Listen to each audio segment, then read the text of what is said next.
Sonoma has a long and interesting history. The modern version of it starts in about 1820 when the Spanish missionaries settled and built their St. Francis de Solano mission, which is here on the plaza. And since then, it really started to grow, ultimately becoming the capital of what's now Sonoma County, and becoming really the birthplace of the California wine industry, among other things.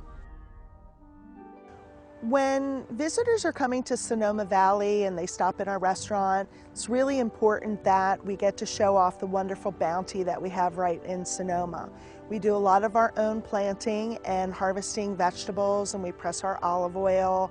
I think one of the most exciting things is that people are really focused on where the product comes from, really thinking about how fertile the Sonoma Valley land is, and we're lucky to have such great farmers that can offer us beautiful produce and local cheeses that we can use in our restaurants.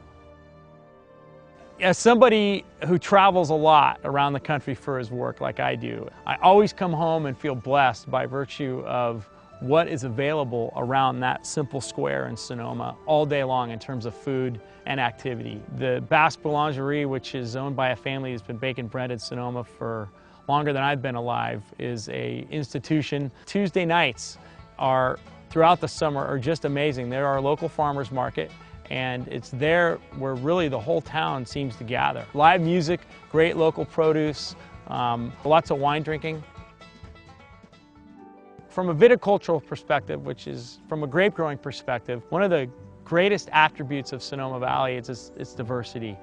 Right within our little appellation, you get world-class Chardonnay grown relatively close to world-class Cabernet on the hillside, which is close to great world-class Zinfandel on the benchland. So you can really do a lot well here, and it's why no one ever gets too thirsty when they live here. So when you come wine tasting in Sonoma, what you can specifically expect is really an opportunity to tailor what you experience to what you want to experience. The thing that you can expect is that it's going to be as low-key and as approachable as you'd ever want it to be. There are some wineries that collectively have tasting rooms right on the plaza, so you can kind of walk through a bunch of different wines and never get in your car. A lot of us, Gunlock Bunchu included, have caves where we do all of our barrel aging, and we're just one of a number of wineries that offer fairly comprehensive tours.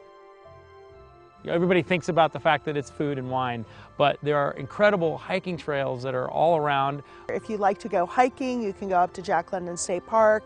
If you're a historian, you can see where he lived.